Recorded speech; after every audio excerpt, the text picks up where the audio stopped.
Okay, so our next topic is the Orchidaceae family.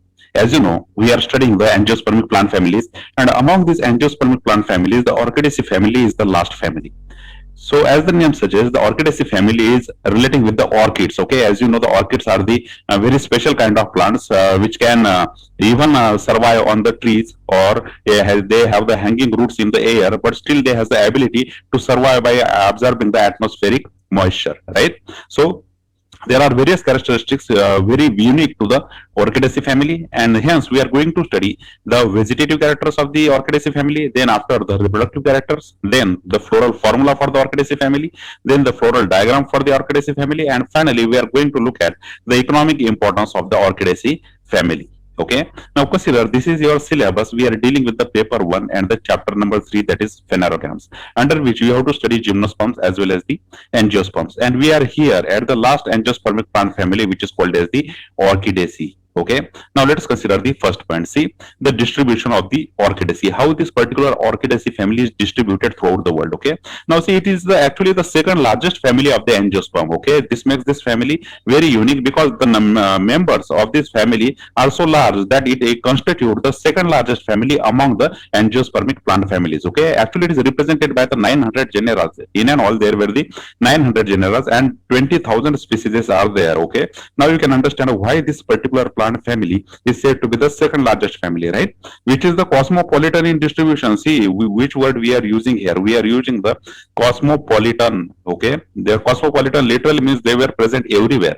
If you go throughout the world in any country, you will definitely find some or the other members of the Orchidaceae family, and hence they are cosmopolitan in distribution. Okay, while talking about the India, they were represented by the 130 genera and 800 species. Okay, so out of it, nearly the 1 by 10 species, or say 800 species, belongs to the India. See, the family have the great varieties of the flowers, right? And the shape, longevity, and the beauty. Okay, observe the flowers of the Orchidaceae. The very beautiful and the varied types of the flowers are present throughout the Orchidaceae family. And as you know, more than 20,000 species are there for this particular Orchidaceae family, and hence they show the large diversity in their flower appearance. Okay, the very beautiful colored and very beautiful shaped flowers are there in the Orchidaceae plant family. So distribution wise, when we talk about the distribution of Orchidaceae family, we say that they were cosmopolitan in distribution. Okay, and it's the second largest angiospermic plant families, and among India it was represented by the 130 genera and 800 species. Okay, now consider vegetative characters. Okay, let us first consider the vegetative characters. Among it, let us first consider the habit. Now see, they were mostly the perennial terrestrials. Okay, they were lived on the terrestrial land. Okay, they can be the succulent, that is they can find the xerophytic habitat suitable as well. So the terrestrial habitat is the prime habitat for the Orchidaceae members, and they were also showing the succulent type of the habitat. As you know, succulent plants are those plants which lives in the xerophytic condition. Okay, where there is a scarcity of water, such a plants are called as the succulent plants. Then they are scapos. Okay, they resemble like a scap, and hence they were rightfully described as a scapos. Okay, then there are herbs as well. Okay, see, small herbs are there, and these small herbs are constituting the large part of the Orchidaceae family. Many of them are the epiphytic. For example, vanda. See, consider this is the vanda plant, and the epiphytic literally means if the one plant is present on the another plant, then such a kind of habit is called as the epiphytic habit. So habit wise also, the Orchidaceae family is quite a unique family. Why? Because the epiphytic type of the habitat can be seen in the Orchidaceae family. In the epiphytic, we say the one plant, for example, this vanda plant is we found this plant on the mango tree. Okay, actually it does not take anything from the mango tree, but it only takes the habit on that mango tree. Okay, that literally means neither it benefits the mango tree nor it harms the mango tree, but it just using that mango tree to grow on it. Okay, then such a kind of plant is called as the epiphytic plant, and we have example for it as the vanda. Okay, now they may be the saprophytic. Okay, that is they can grow on the dead and decaying matter. Okay, and sometimes they are also showing the climbers. Okay, climber habit is also shown by the Orchidaceae family member. For example, the vanilla. Okay, this particular second plant, this plant is called the vanilla plant, and it shows the climber type of the habit. Okay, so mostly herbs. Okay, and some of the climbers. Okay, so from these points you can say that the advanced kind of family is the Orchidaceae family, because whenever there is a majority of the herbs plants, we say the plant family is the advanced family, because this herb or the climber type of habit is considered as the advanced characteristic among the angiospermic plants, right? Now see how the roots are there. Okay, now see the adventitious or the tuberous roots are there. See, as it's a monocotyledonous plant family, they contain the adventitious type of the root system, that is the fibrous kind of the root system, that is the many roots are coming from the central portion and there is a no main root. Okay, the adventitious type of the root system is there, plus they were also showing the tubers within their roots. Okay, for example we have the orachis. Okay, orachis plant is showing the tubers in their roots, and sometimes the tuberous type of the roots, that is the roots which forms the tubers. Okay, such a kind of roots were also found in the Orchidaceae plant family. Okay, so here for the tuberous root we have the example of orchis, right? The fleshy roots are there and the climbing roots are there, as well as the aerial roots are there. Okay, this is the very important point, that the aerial type of the roots are found in the Orchidaceae family. Generally when you talk about the root, what we say, the roots are present below the ground, right? Always you will find the roots which are below the ground, right? But the Orchidaceae family member which contains the orchid in this family, this orchid shows the aerial roots. Okay, also in this particular picture, see here, this is the orchid plant, and see how the roots are there, the greenish roots are there which are going downward. Okay, they are hanging roots. Okay, they are not within the soil, but they are in the air. Okay, the roots are present in the air, they are aerial. Okay, and this is the very characteristic feature of the Orchidaceae family, because majority of the time we find the roots which are inside the ground. Okay, for majority of the plants, but in the Orchidaceae family, mostly if you talk about the orchids, you can say the roots are the aerial roots, that the roots are the hanging in the air. Okay, while the main roots are always absent. Okay, the whatever the main root is there, this main root is always absent in this particular Orchidaceae plant family. Okay, so this is how the habit and the root system is there for this particular Orchidaceae family members. So if the roots are hanging in the air, then from where these plants are getting the water? Okay, because the primary function of the root is to absorb the water from the soil. Okay, and if the waters are if the these roots are not present within the soil, if they are hanging in the air, then from where they are getting the water? Okay, now see in the roots of the orchids, these orchid roots are having the very special kind of tissue which is called as the velamen tissue. Okay, this velamen tissue is able to absorb the water from the atmosphere, as they are hygroscopic in nature. Okay, because these are sponge type of the roots, and these are sponge type of the tissue which is called as the velamen tissue. It has the ability to absorb the water from the air, and hence these are roots are called as the velamen roots or the aerial roots. Okay, which has the ability to absorb the water right from the atmosphere, and hence they can complete their necessity of the water through the atmosphere. So this is how the great adaptations are taken by the Orchidaceae plant family, and hence this family is considered as a very advanced family. Now consider the stem. Okay, how the stem is there? Stem is erect. Okay, that is it is above the ground. Okay, it is going like this, erect stem. Okay, sometimes climbing and the trailing as well. Okay, climbing stem is also there because climbing habit is there, and trailing stem is also there. Then they are annual in the terrestrial forms, while perennial in the epiphytic forms. Okay, you have to remember it is annual in nature in the terrestrial form. If the plant is epiphytic, then it is perennial in nature. Okay, then generally it is thickened into the rhizome or the pseudobulbils. Okay, or say pseudobulbs. Okay,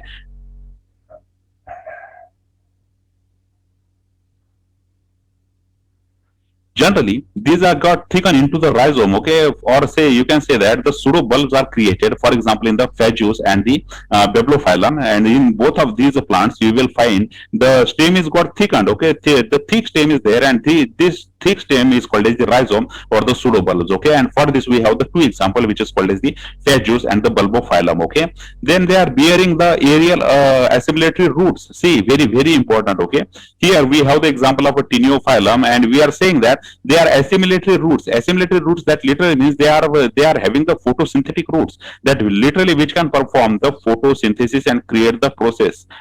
Create the food in that particular process. Okay, so through the photosynthesis process, they are literally assembling the food material, and such a kind of roots can be found in the Tineiophyllum. Okay, so the examples are very important from the UPSC mains point of view, because These examples will really make your answer very decorative. Now let us consider the leaves, how the leaves are there in the Orchidaceae plant family. See, the leaves are simple, that is the single blade is there, okay, simple leaves are there. Then they are alternate in phyllotaxy, okay, phyllotaxy is alternate phyllotaxy like this. Then they are sometimes opposite and whorl as well, okay, opposite phyllotaxy is also shown by some of the members, and some members are also showing the whorl type of the phyllotaxy like this, okay. So alternate, opposite, whorl, all three types of the phyllotaxy is shown by the Orchidaceae plant family. Then they are usually fleshy, okay, fleshy leaves are there, they are linear to the ovate in shape, okay, and sheathing leaf base is present. As you know, whenever we talk about the monocotyledonous plant family, we say the sheathing leaf base is there, which is present at the node, okay. Then sometimes the leaves are got reduced to the achlorophyllous scales, okay. Whatever the reduced leaves are there, these are reduced leaves are called as the achlorophyllous scales, and these achlorophyllous scales actually helps them to tolerate the water stress, okay. So how the leaves are there? Leaves are very simple. Any type of phyllotaxy is there, alternate, opposite as well as the whorl, okay, and the leaves sometimes are fleshy, linear to ovate in shape, and they were having the sheathing leaf base, and sometimes they were reduced to the achlorophyllous scales, okay. Now see, now let us consider the floral characters, okay, and first in that category is the inflorescence. The solitary or the spike, raceme or the panicle type of the inflorescence can be seen in this particular Orchidaceae family, and for that we have the example of a Oncidium, okay. Consider this Oncidium. Here you will definitely find the panicle type of the inflorescence, okay. Now see the flower, okay, how the flowers are there. Flowers are variable and peculiar shape, size, and the color are often showy and the bracteate, okay. The very unique kind of flowers are present in the Orchidaceae plant family, as you can observe from all these four pictures, okay. The differently colored flowers are there, different shape flowers are there, and flowers are very attractive. Observe the all of the pictures and you will definitely come to know that the flowers are varied in shape and sizes, and they were showing the beautiful color, and they are bracteate, okay, bracts are present. Then the flowers are zygomorphic, okay. Zygomorphic word is important because in the floral formula we have to put this line. Flowers are zygomorphic, that they can cut into the two equal parts from the one plane only, okay. Then we cannot use the second plane to cut the flower into the two equal parts, okay. So the flower is the zygomorphic type of flower, and it is bisexual or the rarely the unisexual, okay. Bisexual condition is there and rarely the unisexual condition is also found, okay. Then the flowers are epigynous, then they are trimerous, okay. That is the three leaflets are coming on the flower majority of the time. Mostly it is repassionate, that is twisted at the 180-degree upside down, okay. 180 they were having the very peculiar type of the symmetry, that they were showing the 180 degrees upside down twisted type of the presence, okay. So this twisted type of the arrangement which is exactly at the 180 degree makes these flowers very symmetrical. The zygomorphic symmetry is there, and this symmetry will always attract the insect for the pollination, okay, because beautifully colored flowers are there. They are zygomorphic, bisexual, epigynous, trimerous in nature, and due to their 180-degree angle arrangement, they looks very decorative and attractive, okay. Now consider the perianth, okay. Now after the flower, let us consider the perianth. Now the calyx and the corolla are not separable in these kind of flowers of the Orchidaceae. Hence these calyx, corolla, when they are not separable, we use the word perianth, okay. And the individual members of the perianth are called as the tepals, okay. So perianth, the tepals are P6 in number, okay. Tepals are 6 in number, and two whorls of each, that is you have to give the 3 plus 3 arrangement, okay. In the floral formula P3 plus 3 is there, okay. So the outer 3 tepals are representing the calyx, okay. Whatever the outer 3 tepals are there, these are representing the calyx, okay. While they are green in color, while the inner 3 tepals are representing the corolla, okay. These are 3 tepals are representing the corolla, and these are colored, okay. The variously colored corollas are there, and these are called as the calyx, okay, which is without the color, that is they are green colored, okay. They are not that much attractive for the insect or for the pollination. So here when you talk about the perianth is 6 in number, okay. P6 condition is there, but they are split into the two different whorls, okay. The 3 plus 3 arrangement is there. So P3 plus 3, okay, this condition is found in the Orchidaceae plant family flowers. Then out of these out of these 6, 3 are the calyx and 3 are the corollas, okay. So 3 plus 3 arrangement is there, 3 are representing the calyx and 3 representing the corolla. Corolla are beautifully colored, and the calyx is the green in color. Okay, now see the dissimilar to lateral are the wings like. Okay, so see within among these six, okay, whatever the lateral two are there, these are act as a wings. Okay, what we called them as these are called as the wings. Okay, while the third posterior tepal is lightly modified and often projected basally, which is called as the labellum or the lip. Okay, see when you talk about the corolla, the beautiful corolla, the two laterally present petals are considered as a wings. Okay, while the one which is projecting at the basal end, this a particular basal portion is considered as a labellum or the lip. Okay, see consider here in this particular picture here you will observe the labellum. Okay, while the lateral two are the reduced kind of the leaves, but the third one very decorative and the broad petal is there, and this broad petals is called as the labellum. Okay, now see they were broad and the shoe shape. Okay, and they are tubular in nature, strap shape, while sometimes they are also showing the butterfly shape. Okay, then they are variously branched and contributing most to the oddity and beauty of the flower. Okay, they are responsible for the beautiness of the flower, and this particular one projected basally petal is there. This basally projected petal is called as the labellum. Okay, now this word labellum is very very important from the immense examination point of view, because if you have to describe the Orchidaceae family, there should be the word labellum and the wings. Okay, because these are the integral part of their flower. Okay, when we talk about the petals, the beautiful petals. Okay, in this particular beautiful petals, you will definitely observe there is a presence of the two wings. Okay, and there is a presence of the one labellum. Okay, so here the word like wings and the labellum should come in your answer while describing the Orchidaceae plant family.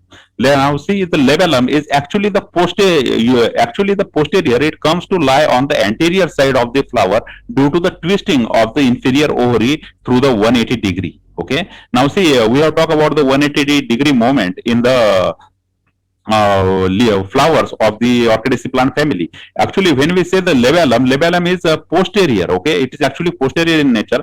It comes to lie on the anterior side. Why it will come to the anterior side? Because of the rotation of the 180-degree. It will definitely come on the opposite side, and hence we say the labellum is present on the anterior side. Okay, because of the twisting of the inferior ovary through the 180-degree. Whatever the inferior ovary is present inside the flower, this ovary is rotating by the 180-degree, and due to this 180-degree rotation, the labellum is coming on the anterior side. Right from the posterior side, it is coming from the anterior side. Okay, or by the bending the back of the pedicel over the apex of the stem. So basically, what you have to understand here, the labellum. Okay, it is not. It is actually posterior in presence, but due to the 180-degree, it is coming from the. It is coming to the anterior side of the flower. Okay, due to the 180-degree inferior ovary rotation. Okay, now see. Now let's consider the androecium. How many androeciums are there? See, the stamens are three. Okay, so A3 condition is there, which unite with the pistil to form the column. Okay, it is united with the pistil. Okay, so very unique condition. See, the stamens have the connection with that of the pistil. Pistil is nothing but the gynoecium. Okay, individual member of the gynoecium is called carpel, and these stamens are attached itself to the carpel. This will reflect in the floral formula. Okay, you have to show the attachment between the androecium and the gynoecium like this. Okay, and the stamens are three. Hence the A3 condition is there, and they were united with the pistil to form the one single column. Okay, now the gynandrium or the gynostegium. Okay, this particular column is called as the gynostegium, or you can say it is an gynandrium. Okay, it is opposite to the labellum. Okay, whatever the labellum petal is there, opposite to this labellum, the gynostegium is actually present. Now the functional stamens are present in the orachis or the two in case of the sapripedium. Actually, A3 condition is there, but some of them may be sterile and some of them may be fertile. Okay, the complete functional stamens, that is, all three stamens are functional in the orachis, or only the two stamens are functional in case of the capripedium. Okay, then they are bitheca, that is having the two theca. Then they are intros, that is they are laterally facing towards one another, and they were having the pollen granular or the coherent in each cell into the one. Okay, two or the four stalk pollen masses or the pollinia. So finally, the pollinia is present in these particular Orchidaceae family. And this Orchidaceae family, when they were having the mass of the pollen grains, this mass of pollen grains is called as the pollinia. Okay, and as you know, these kinds of the pollinia we have also studied in the two different families previously as well. Okay, so remember, these pollinia are nothing but the mass of the cells, and these pollinia are liberate from the plant together. Right now, see. The connection between the ovary and the stamen is made by the beak like sterile stigma. Okay, so here we have said that the androecium and the gynoecium are in a connection. So here we have the connection between the stamens and the ovary, and this connection between the stamen and the ovary is made by the beak like sterile stigma. Okay, sterile stigma is there, and this sterile stigma is connecting both of the ovary and the stamens, okay, occupying almost the center of the column. Then the sometimes stem nodes are also present, that is reduced kinds of the stamens are also found in the Orchidaceae plant family. Okay, so this is how the androecium is there. Now let us consider the gynoecium. How the gynoecium is there? The gynoeciums are tricarpillary, that is G3 condition is there. Okay, then it is called as the syncarpus. Okay, that is they are fused, so bracket is required, G3 in bracket condition is there. Then ovary is inferior in nature. Then unilocular parietal placentation is there in the gynoecium, and rarely trilocular, and the axial kind of placentation is also seen in some of the members, for example in the apostasia. Okay, then as you know, the stigmas are three, right, out of which two are the lateral are often sterile. Okay, you know the sterility is present in the Orchidaceae family. Out of the three stamens, the two are sterile. Okay, two lateral ones are sterile. The third stigma is sterile, forming the small beaked outgrowths, right. Out of the three stigma, you will find the two are sterile, and the one is there, the one which is fertile in nature, and it is showing the big outgrowth. Okay, see the rostellum laying in the center of the column between the anther and the fertile stigma. So the very unique kind of the characteristics are present in the Orchidaceae plant family. Here you will observe the G3 condition is there. Okay, the stigma are also three in number, but out of these three, the two are the sterile, but one is the fertile in nature, and only this particular one fertile stigma will able to hold the pollen grain, whatever the pollen grain which are coming from the same flower or from the different flower, right. Now see in the Cypripedium and in from the Paphiopedium, all the three stigmas are the functional stigmas. So the functionality of the stigma is also vary from plant to plant, just like of the stamens are also A3 in number, and they can be the two sterile or the one sterile or all three fertile. Okay, this type of conditions are found in the androecium. On the similar lines in the gynoeciums as well, you will find the three stigmas are there, out of it the two may be sterile, or maybe the all three are the functional in nature.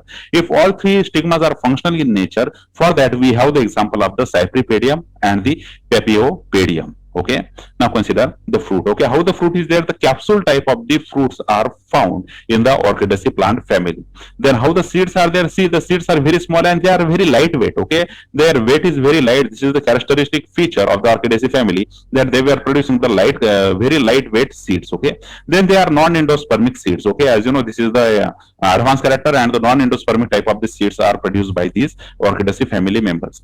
Then how the pollination is there? Of course, the pollination is entomophilous type of the pollination, that is pollination which is occur due to the insect. Okay, so the insect pollination is there, and due to the insect pollination, this particular entomophilous type of the pollination is present in the Orchidaceae plant family. As you know, beautifully colored flowers are there, and these flowers are able to attract the so many insects for the pollination purpose. Hence, the pollination is the entomophilous type of pollination in the Orchidaceae plant family. Now, let us consider the floral formula for the Orchidaceae family. See, the flowers are zygomorphic. Of course, this sign is required. Then after that, how the perianth is there? Perianth 3+3 arrangement is there. Total 6 staples are there, or these may be free or they may be fused. Okay, 3+3 arrangement is there and they are fused. Okay, then how the androecium is there? Androecium 1, 2, or 3 in number. Okay, because depending upon sterility. Okay, there may be the one, there may be two, or there may be three stamens. Then how the gynoecium is there? Gynoecium is tricarpillary, then syncarpus fuse. Okay, and the inferior ovary is there. Hence this particular sign. And observe here, we have shown the attachment between the androecium and the gynoecium. Okay, that is the stamens are fused with the ovary, and hence this attachment should be there. Okay, without this particular sign, the examiner will not get convinced regarding the floral formula for the Orchidaceae family. Hence this particular sign is definitely required. Okay, now let us consider the floral diagram for the Orchidaceae plant family. See the floral diagram, the 3+3 arrangement is there, right? See, this is the first outer calyx, second and the third outer calyx. Then from inside we have the corolla. Okay, this is the first, this is the second, and this is the third one. Okay, these two are the lateral petals. Okay, reduced petals, and this third one is called as the labellum, right, the bigger one. Then after that we have the one functional stigma here. Okay, see, this is the one functional stigma, and these are the two sterile stigmas. Then these are got attached themselves with that of the ovary, and inside the ovary here you will find the presence of the three gynoecium. Okay, these are gynoeciums are there which are made up of the stigma style and ovary, and at the base you will find the presence of the ovary, and ovary is got attached with that of the functional stamen, okay, and two stamens are the sterile stamen, one stamen is the fertile stamen is shown in this particular floral diagram, okay. So the floral diagram is also very unique for the Orchidaceae plant family, because this kind of the floral diagram we have not seen in the rest of the plant families, right? So please remember how to draw the floral formula and the floral diagram for the Orchidaceae plant family. Now let us consider the which of the primitive characters are there for this particular Orchidaceae family. See, plants are perennial by means of the pseudobulbs and the root tubers. Okay, this character is considered as a primitive character because they are perennials and they are reproducing by the pseudobulbs or by the root tubers. Okay, then the leaves are simple, as you know, simple leaves are primitive leaves over the compound leaves. Then the presence of the large colored and scented flowers. Okay, large flowers. Okay, large flowers are considered as a primitive flowers, and these kinds of the large flowers are present in the Orchidaceae plant family. Then the flowers are solitary, okay, it's, terminal and the bisexual. See, the single flower is coming, it is coming at the solitary end, it is terminal in nature, okay, and this terminal bisexual flower and the solitary kind of flower is considered as a primitive flower. Then the parietal type of the placentation is there in these particular plant families, which is also the primitive character. Then the entomophilous type of the pollination. Now insect pollination is considered as a primitive character, and hence this character is also present in the Orchidaceae family, hence making this particular family a primitive family. Then the ovules are numerous. Okay, number of ovules are large in number, and as you know, the large number of the ovules or the carpels is considered as a primitive characteristics. Okay, now consider the advanced character. Okay, see, the Orchidaceae is agreed upon by almost all botanists to be the most advanced in the monocots for the following reasons. Okay, so within the monocot plant families, the Orchidaceae family is considered as the most advanced family. Okay, you have to remember this. Within the monocot plant families, okay, whatever the angiospermic plant families are there, these angiospermic plant families are made up of the dicot families, right? Then the monocot families. Okay, monocot families and the dicot families are there. These monocots and the dicots families are together constituting the angiospermic plant families, and among these monocotyledon families, the Orchidaceae family is considered as the most advanced plant family. Okay, now see why it is considered as the most advanced plant family. See, it is the immense family, largest family containing more than 20,000 species. Okay, then the plants are only herbs that are widely distributed and successfully invaded the various situations. Okay, and they were cosmopolitan all over the globe. Okay, very very important. They were showing the herbs habit. Okay, and they were occupying nearly the every kind of the habitat. Okay, right from the mesophytic habit to the succulent habit. Okay, you will find the Orchidaceae family members. Okay, and hence they are cosmopolitan in distribution. And that is why this particular plant family is considered as an advanced family, most advanced family within the monocotyledonous plant family. Okay, see, the leaves are exstipulate against the advanced character. The adventitious roots are there, and these roots are very variously modified. Okay, just like the you must have remembered the Wallman tissue. Such a kind of adaptation is only found in the Orchidaceae family, right? The flowers are diverse in shape, sizes, and the color, at small and the inconspicuous in nature. Okay, all these characters are the very advanced character. Then the flowers are zygomorphic due to the labellum. Okay, due to the presence of the labellum, the only the one angle symmetry is there, and this particular one angle symmetry is considered as a zygomorphic symmetry, and this zygomorphic symmetry is considered as a advanced symmetry over the primitive over the actinomorphic type of the symmetry. Okay, so here the flowers are epigynous. Then the reduction in the number of the stamens to the 2 or 1, it is also considered as a advanced character among the Orchidaceae plant family. Then the adhesion of the stamens with the style and the stigma to form the column, that is the association of the androecium with that of the gynoecium, that is association of the stamens with that of the carpel, is considered as a very advanced character, because this type of the union for the formation of the column is only found in the Orchidaceae plant family. Then gynoeciums are 3. Okay, G3 condition is there, and it is syncarpous in nature. Okay, G3 in bracket syncarpous condition is there, and it is inferior in nature, which are all the characteristics of the Orchidaceae plant family.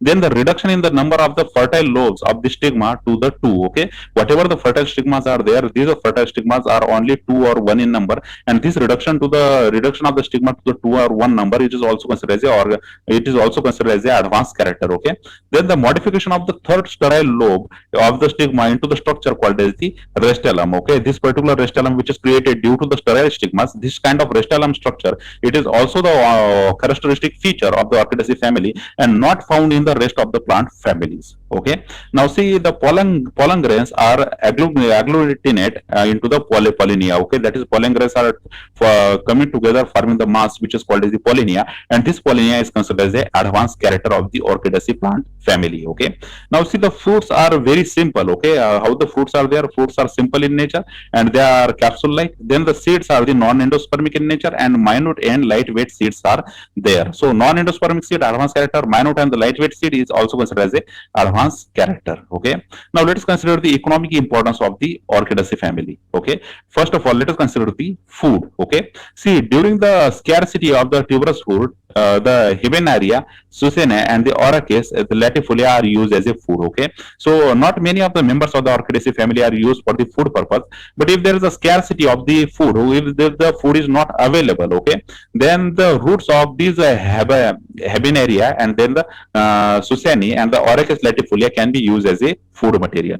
Now, for the flavor purpose, we also use some of the orchids. For example, the capsules of the Vanilla planifolia variety fragrance. Okay, it yields the commercial vanilla. As you know, it is a famous flavor, and vanilla flavor is all we always find them in the ice creams. And this vanilla flavor is coming from the orchid plants. Okay, the name of the plant is the Vanilla plantifolia. Okay, flavoring agents for the chocolates and the confectionaries. Okay, so the flavor is a very unique kind of the economic importance for the Orchidaceae family, and hence it should be put forward in the UPSC mains. Okay, so that the answer will look very perfect and the different. Okay, then some of the Orchidaceae members are used as a medicine as well. See, the roots stalks of the Elophia epidendrius are used as a vermifuge, okay, to deter the insects. We can use these particular roots of this Elophia to deter the insects, and hence this can be used for the medicinal purpose. Then it can be used for the dyes as well. Okay, see the leaves of the Calanthe veritifolia, it contains the glycoside indican. Okay, what is the name of the glycoside? It is called as the indican, and which on hydrolysis yields the indigo blue. Okay, this particular indigo blue is largely used for the dyes purpose. Okay, now see the ornamental. Of course, the ornamental importance is there because how the beautiful flowers are there in the Orchidaceae family, right? See, the many orchids are cultivated in the greenhouses for their beautiful sweet scented flowers of the variously forms. Okay, the forms and shape. Okay, with highly attractive labellum. Okay, always you will see the labellum is very highly attractive, and due to this highly attractive labellum, these are rightfully placed in the gardens and in the greenhouses. Okay, now see, they were having the various hues and the bright flowers. Okay, the orchids of the orchids flowers are of great demand, and they are much more sought after than any other plant flowers. Okay, because these flowers are very unique for the decoration purpose, and that is why they are always in the demand when it compares with the rest of the flowers which are coming from the angiosperms. Okay, so this is how the ornamental importance is also there for the Orchidaceae plant family. Hence, extensively grown from a commercial point of view. Okay, from the commercial point of view, we are largely growing this particular Orchidaceae plant family members. Okay, some commonly grown orchids are called as the Capripedium, which is called as the lady snipper. Okay, this is called as Capripedium. Then Epidendrium, okay, which is called as the green fly or the orchid. Then the Habenaria, which is called as the fringe orchid. Okay, then Insidium, which is called as the butterfly orchid. Right. Then the Vanda odontoglossum, which is also called as the lady orchid. Okay, see, observe how the beautiful flowers are there, and these flowers are in a great demand for their beautiful flowers. Okay, so Orchidaceae plant family members have the extensive importance in the ornamental industry. Okay, so this is all about this topic. Okay, thank you very much for watching this video. Please like this video, share this video with your friends who are studying the botany, and if you haven't subscribed to the Botany Capstone channel yet, please subscribe to the Botany Capstone channel for UPSC examination. Again, thank you very much for giving your time. See you in the next video lecture. Thank you.